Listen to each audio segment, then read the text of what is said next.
weltare ɓiɓɓe fulɓe andu diine maɗa fedde heblo sukaɓe africa weltare tv takkusana yoni to jewol to teccan to awoynada to jingue jeeri to marisa to loƴola to mafondu to ɗalhaya to hudallay to sinthiane diakiri to seyelahour ko on takkusan juula ha to galle elhaja oumar de ha to galle alpha demba oumrou sy to likseyba guural yere ko taari ɗum kala ene jeeya e gardini kabaruji men to leydi Mauritanie laamu leydi Mauritanie jooɗima batu asata hanki o guna batu noon ko yidde heblanade kay ko faate lewru tedduɗo woni lewru korka ndu ƴewde peeje kay no marchandise uji mbasitta ngakkude e nder leydi he e wawde kadi rende cogguji ɗi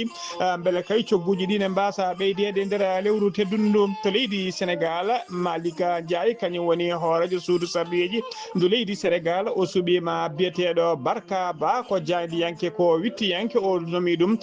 conseiller makko spécial to leydi Mali banque mondial sifodiri e leydi ndi ballal walla si financement ngal capanɗe jeegom milliard franc CFA tawi koye mbadi yidde haɓade ɗomka e nandude ndiyam labɗam woni ndiyam robinaji e nder yoga e jokuli leydi ɗi to leydi Burkina Faso cuumu dépôt hydrocarbure mawɗo tinama e nder leydi he to leydi Côte d'Ivoire Laurent Gbagbo mennoɗo wonde hoorejo leydi ɗi kanko foof e wonde illisiba haɗani tigui hollori wonde ko jiɗɗo wonde candidat gembanade sumgoji tijjaɗi kay e lewru octobre 2025 to leydi Gabon pelle kewɗe mbawi yunde yimɓe hewɓe mbaɗi erago men ɓe eri noon ko hoorejo transition leydi ɗi hono général Brice Oligui Nguema nde wonata kay candidat mabɓe mbiri mabɓe sumgoji hoorejo leydi tijjaɗi kay ko ɓoyata e nder leydi he habaruji men joolam jaɓɓiri ñalawma hande o kaliten koto leydi Iran e to leydi Inde bisimilla moon e ketki hotodirte joni joni piren pacciren.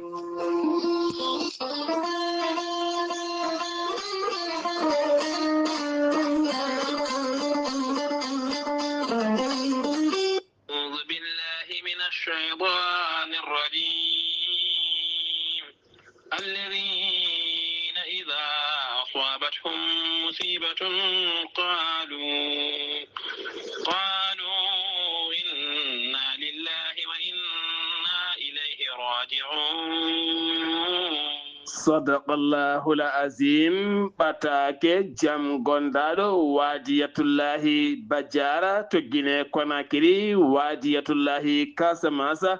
en ɗam arabe aɓe jogui yurmede nattogola ceerno Hammadi arabe balde yalti aduna ko jeetati lewru février hitande ujunere 25 to hôpital Koundara ene tawi nder Guinée Conakry yaltiri aduna ko duuɓi capanɗe jeetati e joya Alhaji Sékou Balde ene tintina dendagal bandiraɓe julɓe kala Dakar Guinée Conakry Bissau Banjul France Espagne Italie Alhaji Alhassane Balde Mansoura Oumarou Samba Ibrahima Dia e dendagal wadiyatu Badiara kame wadiyatu Casamance kala ɗum ko nattogola jinnaɗo mabɓe musidɗo mabɓe gando nunɗuɗo nonne kadi mo haaji mum kala wonno alqur'anil karim sunna annabi o sallllahu alayhi wa sallam woni ceerno Hammadi arabe jaltuɗo aduna jeetati lewru février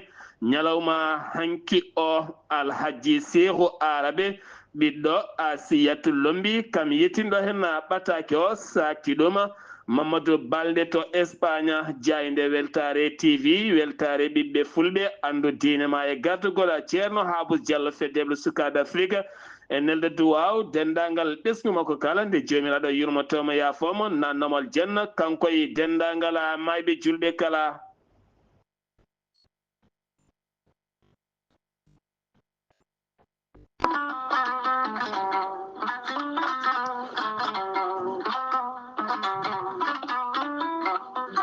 kawis mawɗo ekkiɗo hen lekki mbiyaki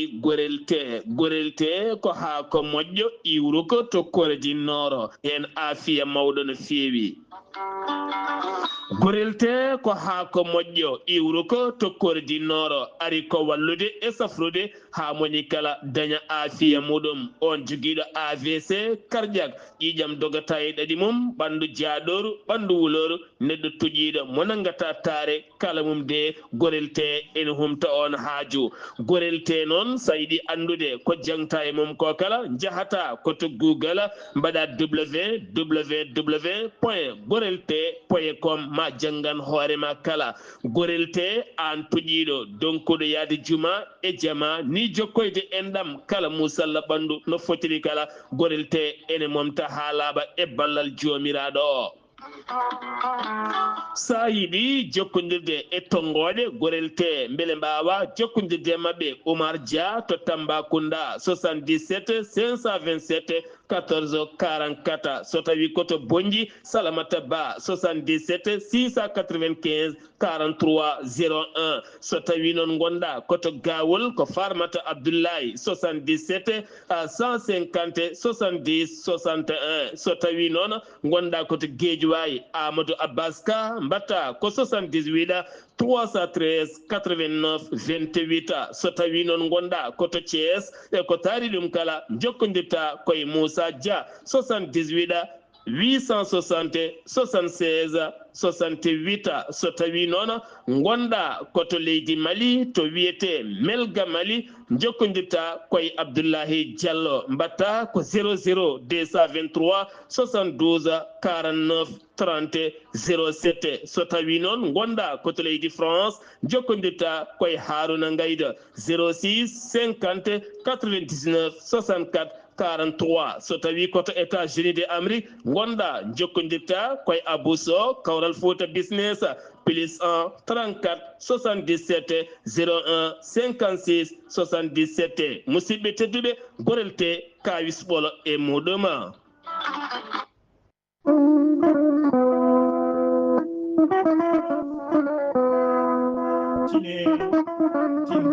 tine kadi kala tuma yo timmitinama mande Massa Keita ko gorko pullo hen banggue kommani ganke hen banggue joguiɗo gandal tawi kadi gandal memotogal gandal jaadugal e nundal mande Massa Keita gandal makko ɓuuri yarude koye fannuji ngaluji cuuɗiɗi e nder less leydi ko wayno kanŋe ko wayno bauxite ko wayno jama e ko nandi hen kala mande Massa Keita ko gandal memotogal jaadugal e nundal mande Massa Keita ko gandaɗo no feewi e nder windere he kala ha tengti nder dongre Afrique ko wayno leydi Mali to leydi Côte d'Ivoire leydi Mauritanie to leydi Angola to leydi Mozambique Zambie e dendagal leyɗele to kanŋe e to jama yilete kala mande Massa Keita mbiɗen ko gorko pullo hen banggue mani ganki hen tanggue joɗiɗo e oɗo saaha joni toon to Ségou ene tawe e nder leydi Mali kala jiɗɗo joggodirde makko numéro makko téléphone mbatta ko 00 223 76 68 45 99 mande Massa Keita ko ɓuuri hawnade ko yidde tengtinde nunɗal makko so tawi on jokkodiri o namdata koma mbuuɗu o namdata koma avance o namdata koma hoore kuɗol o gollante ha jiira guite maɗa ha ɓerde ma ɓuuɓa keeɓa ko jiɗɗa gadda ko kalɗum ɗon mande Massa Keita sali tan ko jamfa mande Massa Keita mbadden danɗo faade makko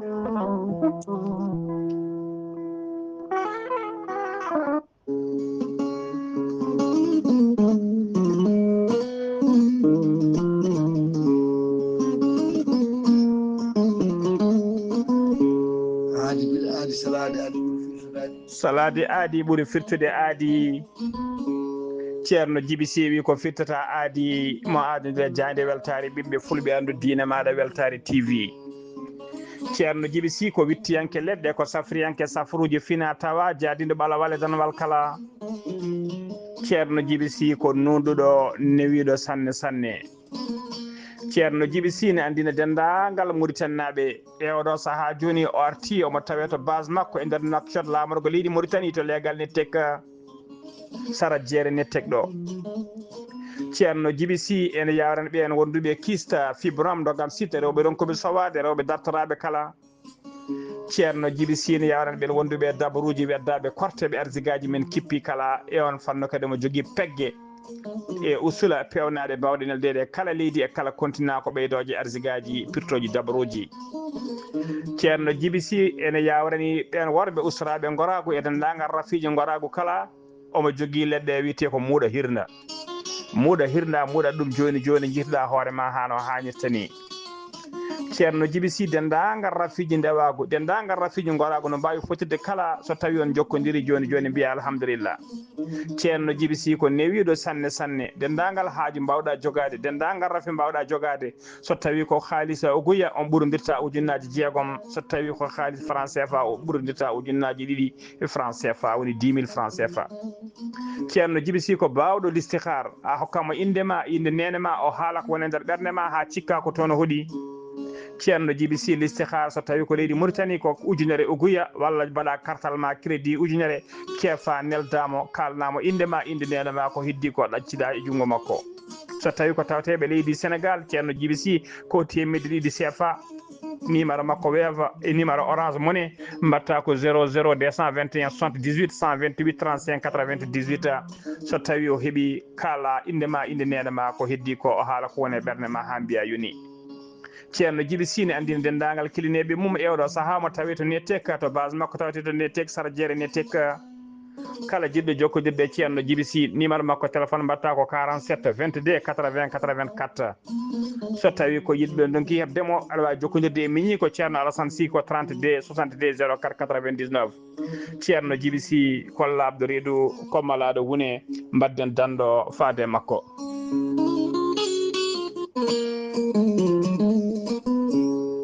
aadi bil aadi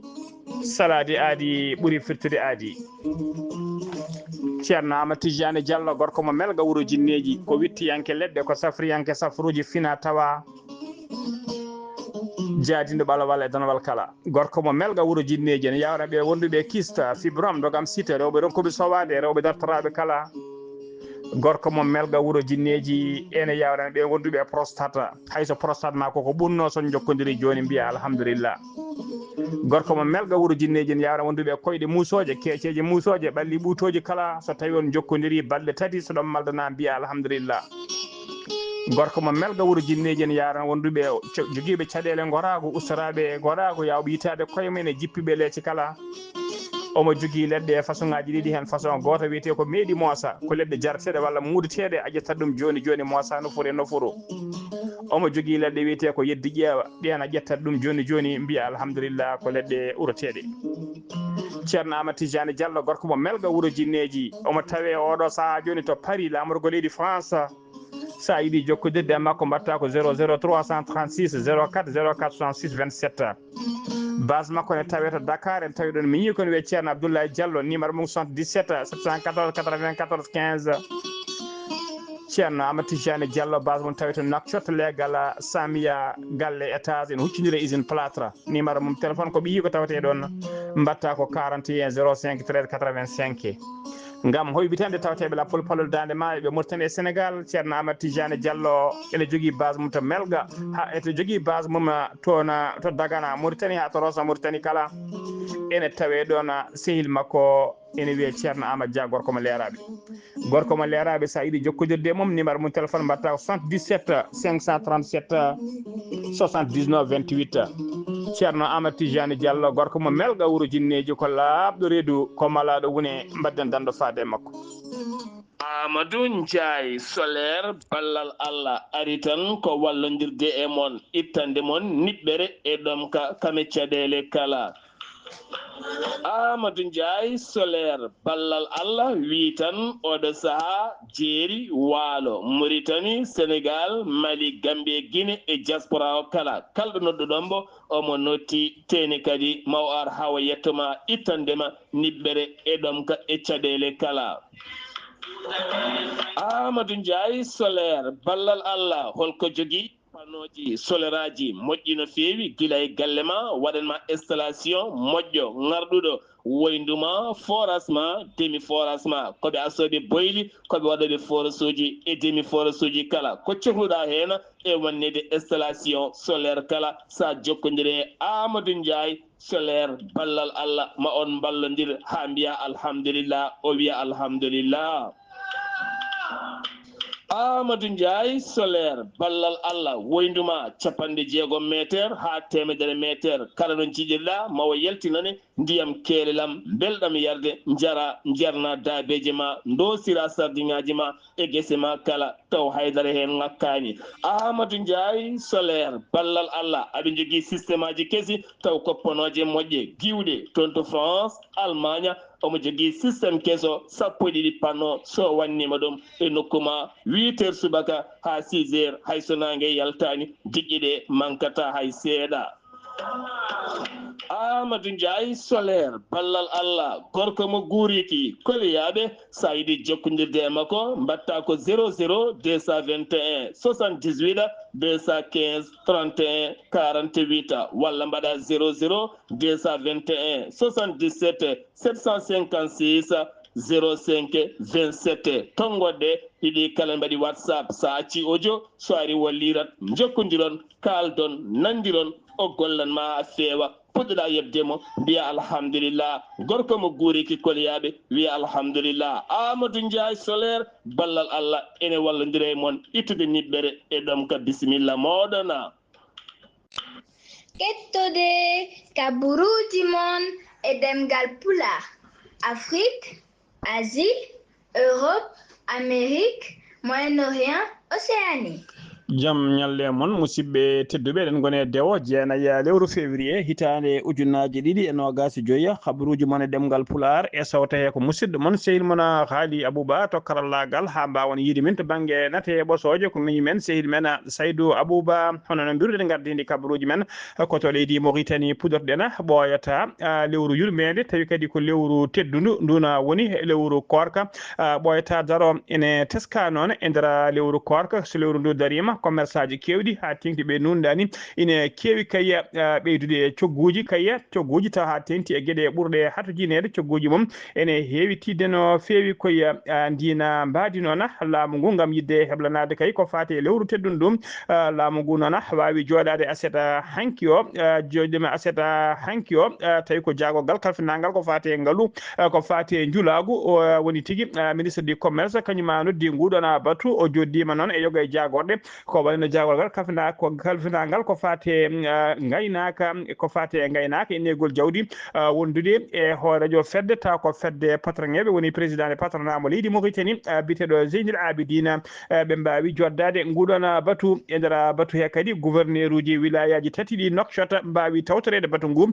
kono noon kadi maire uji commune aji jeenayyi tawteɗi e nder Nouakchott kañumen kala noddama mbawi notitade e nder nguɗon batu e nder batu ngu noon wonno mujibu batu ngu noon ko ƴewde kay ko ardi kala ko fati e marchandise uji kay ha mbawa addede hano hannirta ni mbawa yettade nder wilayaji tati Nouakchott ɗe kala tawi marchandise uji ɗi ko ɓurɗi hatokinede mbawa addede hen ha timma ko wayno tamaroje farina nebam ko wayno maaro kosam e ko nandi hen kala basalle pomme de terre e gueɗe guertoɗe e ko wayno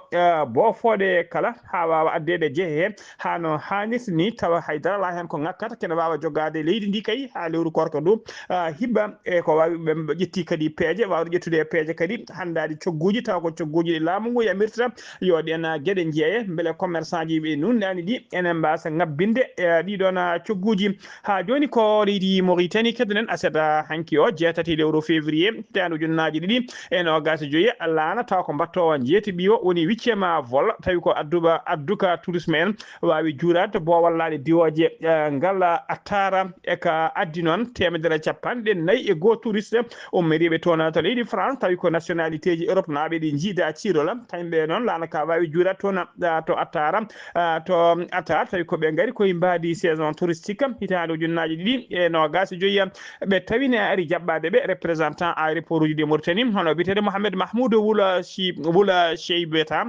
won ari jaɓɓade ɓe tawi ɗon kadi directeur régional de la sûreté et commandant de la brigade de la gendarmerie taw kalfinaɗo falde nde ɓe tawi kay ɓeɗo kala ene ngari jabbade ɓe bismama ɓe e nder leydi he ha joni ko leydi Mauritanie keddoɗen hoso Mauritanie tawe sunare mawde no fewi jaltugol aduna biyetenoɗo Ahmed Tall Diagne noon ko ñande jamma aljuma ene weta aseda hanki o hoti e jomi ko e nder naccota oɗo saaha kala noon o wonno sippirde koye rafi ko on rafi tigui woni liɓɗomo yoɓi fittanu makko ko subaka aseda hanki o wira to nokku biteɗo Tuggene tawe nder falde Rosso yimɓe hewɓe noon mbawi tigui arde tawtorede wirwirde makko kanko Ahmed Tall Diagne noon o wonno tigui o woni no député Rosso ɗum wonno ko hitande ujunaji ɗiɗi e sappo woni en 2012 yimɓe hewɓe noon cettima e makko wondemo julɗo wondemo nundude e wondemo karasiro ha joni habriji men e ɗemgal Pulara sen no mima to leydi Mauritanie ko to leydi Sénégal paɗen to leydi Sénégal accident ji ene jokki kay e kala saaha e nder leydi Sénégal ñande alkamisa ɓennuɗo sanga 18h woni 6h subaka ko auto gendarmerie tawa kadi ko auto gendarmerie mo Goudire umminoɗo toon to Kidira kañuma ferino cukalon ɗiɗon hen gotel tawi kadi ko miñiraguel e mawdiraguel hen gotel woni ɓurguel famɗude guel yaranno guel duuɓi 6 ene wiyeteno Abdoulaye Dembélé guel ko ɗon wasi fittadu muɗum woni tigui maayi ko sur place mawdiraguel maggel noon tawi ko bandiraguel makko debbo ene wiye Coumba Dembélé barmi hen barmande musde no fewi guel noon ene tawe juuɗe saforoɓe toon to hôpital mo Tambacounda to gendarmerie noon wonno tigui koye dogdu fakkide no fewi nde o tigui ari hawo yi bis ene paani tigui taw ko bis gonnoɗo e fewnitede ene paani e dow lawol ko ɗo tigui gam yidde wappade oɗon bis hawre o fotte auto mo hinde 7 place kañumne ene ara essence inverse o yiiɗi kadi ruɗade walla wappade on auto ko ɗon tigui o yalti lawol o rangani sukaɓe hewɓe fijannoɓe ɓen sukaɓe noon hewɓe kay mbawi hebde fattange dongde ha heddi ɓeɗo ɗiɗo woni tigui eɗon ɗiɗo sukaɓe tawi ko famille Balde en Dembélé en hen gotel mbiɗen wasi fittade mum mawdiraguel guel ene tampino fewi ne tawi oɗo saaha joni e juuɗe safroɓe ha joni habaruji men e ɗemgal Pulaar e on fanno ha joni keddoɗen aseta hanki o kadi accident waɗi e dow lawol tawi ko lawol national ngol Diourbel accident noon waɗi ko hakkude nokku to wiyete Daggalma e to wiyete Bambey ko auto particulier kañum tigui féri moto Jakarta jollonoɗo yimɓe ɗiɗo he nodɗo goto ko ɗon e ɗon hawri Ela Dialla goɗɗo o noon barmuɗo he noon barmanɗe musde no fewi joom auto o noon o ala tigui joom auto o noon Allah kay e kulol e yidde fabade hoore makko ɗon tigui o forti laaci o naate soyde ha ɗo o suwa yitede ko dogɗo kay o woppi ɗon auto o kay gam yidde dandude fittanu makko ha joni ko leydi Sénégal keddoɗen Ndundu Ñang ko gawanno ko Ndundu Ñang Duudu Ñang ko gawo kanko e kanko noon ko gawo ngana kanko e équipe makko woni ɓe o gollotno e laana makko kala gila kay ko yanoɓe awo gila ñande 3 lewru février ndu gonɗen ndu gila nden noon faade oɗo saaha joni ɓe jiitaka laana mabɓe yiitaka hay goto andani tigui toɓe jeehi koɓe sagataɓe joyo noon koɓe sagataɓe joyo ko sanga 11h noon ɓe ummino Rufisque gam nadde e maayo ngo kay awoyde laana mabɓe noon numéro mum woni tonggode mum ko 26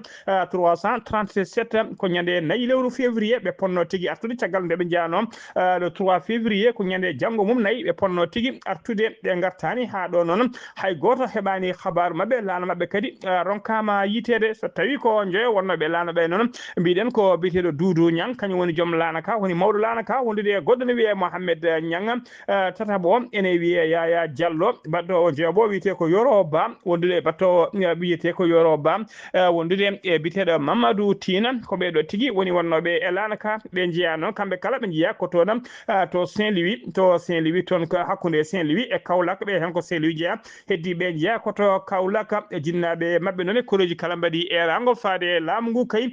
nde jiilaw cattu ko watte beele ɓe mbawa yitede ha joni habaruji men e ɗemgal Pulaar to leydi Sénégal ha joni keddoɗen fodde sappo e ɗiɗi sagata tawi ko wuyɓe ɓe hinde braqueur uji tawi ko hinde barakri arnoɓe tigui e oto mumen mo hinde 4x4 tawi kadi on oto 4x4 ko oto gujjaɗo ɓe mbaɗino janggo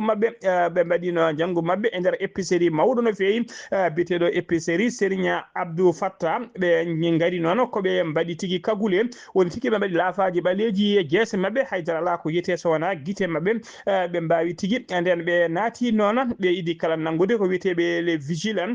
tigui renoɓe ɗina kamɓe renoɓe manga nokku o ko ɓen tigui ɓe idi nanggude ɓe tonggui ɗumen ha ɓiiti hen goto e vigile en yiɗino dartade goto e mabɓe lappi ɗuma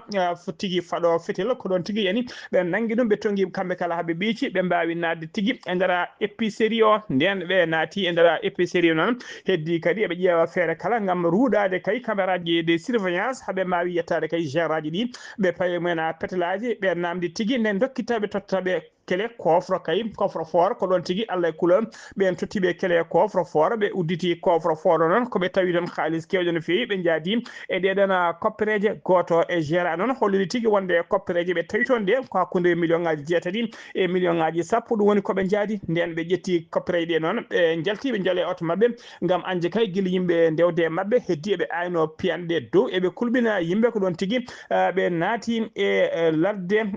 ɓe naati tigui e ladde ɓe ñaati e ladde yimɓe noon yimɓe hewɓe noon ha tengti noon caggal nde ɗum waɗi hoɓɓe leggal bitegal usine glace de Dindi wondude yimɓe ɓe keura Serigne Diane Diop erima laamu ngu nde ɓeydata nden ka e guisalam e nder oɗon falde saabu kay teskede koygol guykaji bandiji e kala saaha ha joni ko leydi Sénégal keddoɗen hono no mbiruɗen gardidi kabaruji men Malick Ndiaye kañum woni hoorejo suudu sarɗiyeji ndu leydi Sénégal woni président de l'Assemblée nationale mo leydi Sénégal o suɓima o nomi biyeteɗo Barka Ba o waɗimo tigui conseiller spécial chargé de l'intégration africaine ko poste paydi no fewi Barka Ba noon ko jaydiyanke ko wittiyanke dowɗo no fewi e nder leydi he o jogui o jangguinino kadi collège mo Bambey caggal ɗum noon o waɗino heɓlo makko hayɓe diplôme makko maîtrise taw ko en science politique to université Gaston Berger mo Saint-Louis kañum tigui noma e oɗo saaha joni conseiller spécial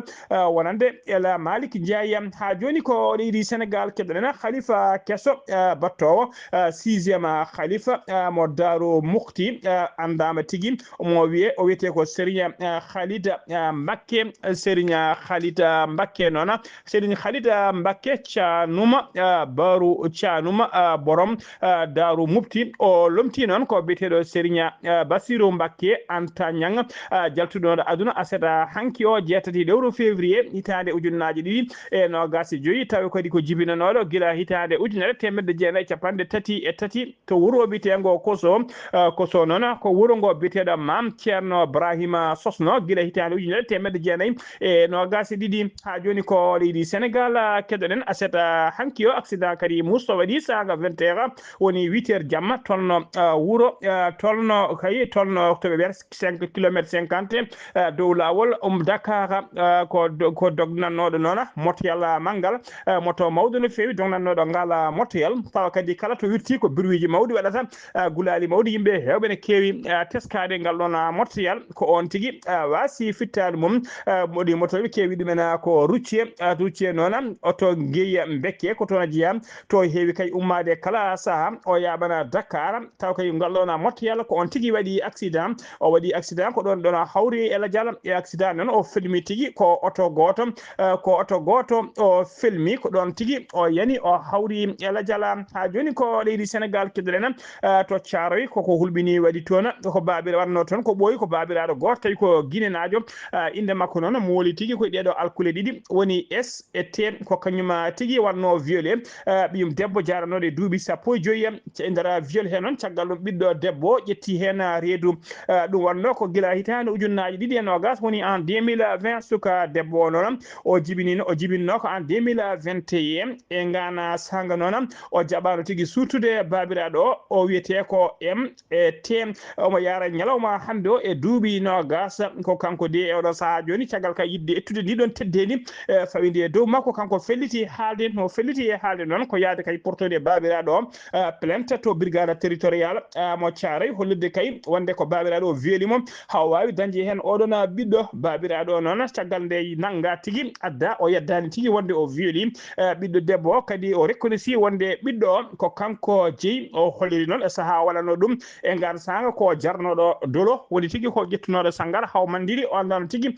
ko waɗata haɗani foof noon e oɗo saaha joni kanko babiraɗo baɗɗoɗen gueɗe kamtori no fewi o waɗama ñande alkamisa ɓennuɗo defere tigi mon toon fadi ñawore makko ha joni habruji men e ɗemgal pulaar sen ummima to leydi Sénégal koto leydi Mali paɗena to leydi Mali fama woni force armée malienne l'état major général de l'armée ɓayini communiqué mumen ɗum ko asata hanki jeetati lewru février tawaɗo ujunnaji ɗiɗi e nogas joyyi on communiqué noon koko fati e janggu taw ko wiyeteɓe jihadiste en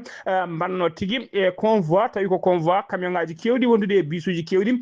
ban jahannoɗi kayit ɓe banno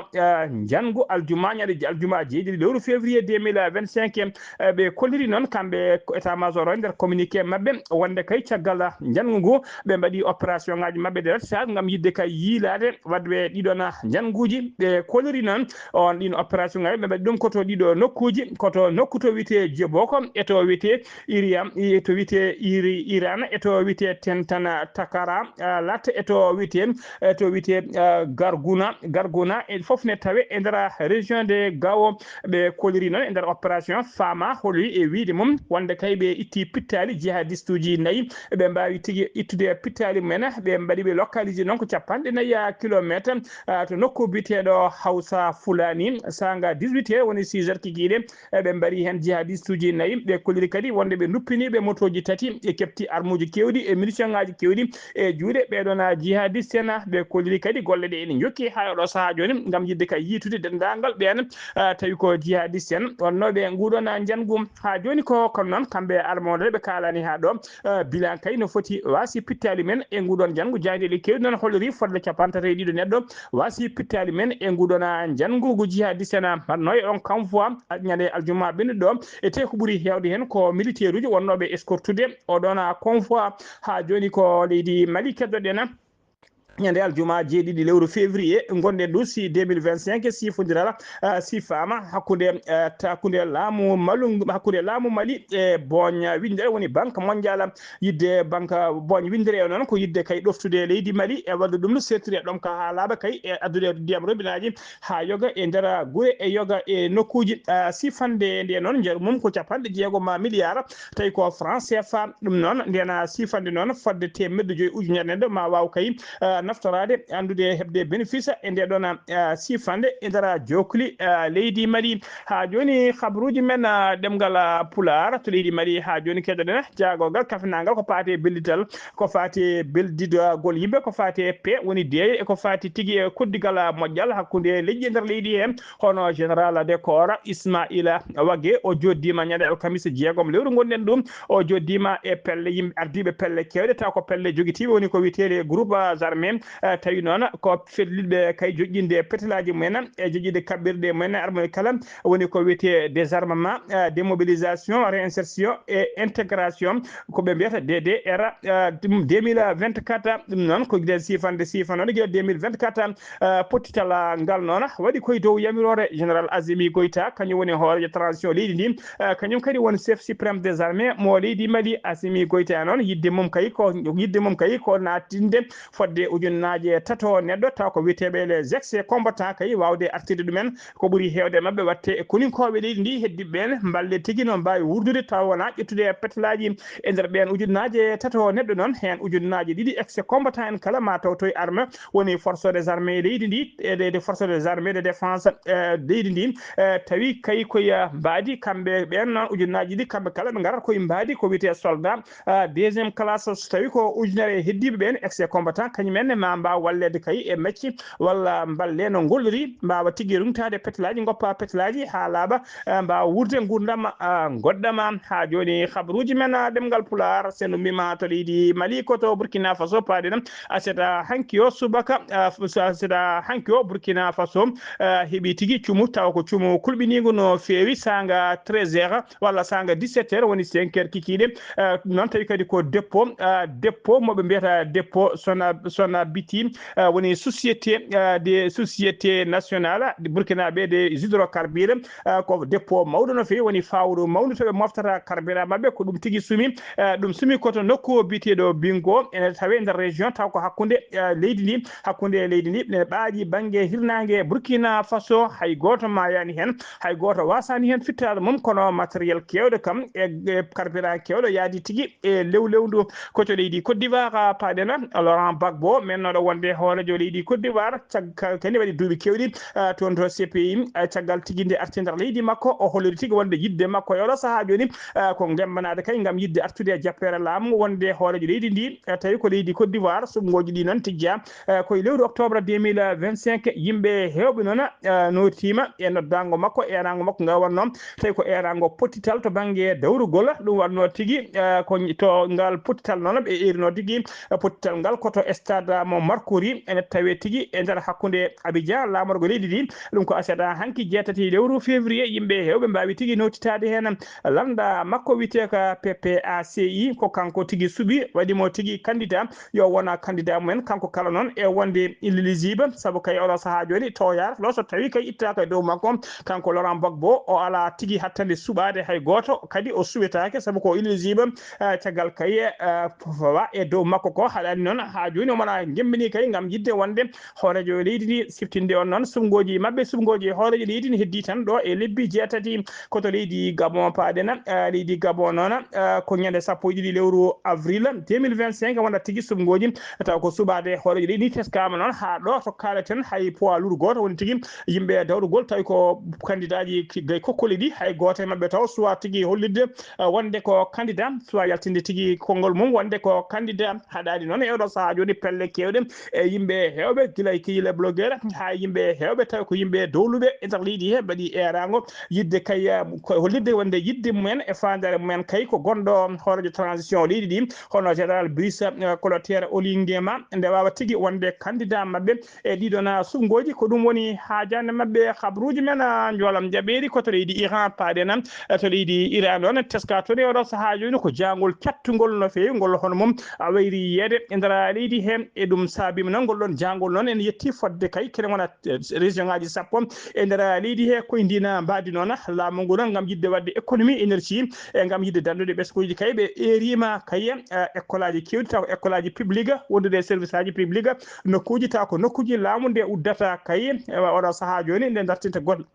golle mumen ha tigui diwa oɗo saaha ɗum noon e nder région ngaji sappo tawateɗi e nder leydi he koto leydi enda paɗena to leydi enda noon pelɓodiral waɗi kadi no heewi wadde kala saaha hakkude ɓen wiyeteɓe rebel Moïse en hakkude men koninkoɓe leydi ndi pelɓodiral ngal noon hullirama fodde capantati e goho rebel mbasi hen pittali men wondude militaire uji tati kadi mbasi hen pittali men ɗum waɗi ko alada hande o jeenayyi lewru février 2025 musidɓe tedduɓe gasi ha laaɓi ceer ko ɗum ɗo wonno komin tonga noon habruji mon e ɗemgal pular e sowto he ko musidɗo mon sehil mon Ghali Abouba to karallagal ha mbawon yiiden to banggue nate ɓosoje ko muñi men sehil men Saydou Abouba ketki malaki jaam yo jaam Allah jogomi jogo on.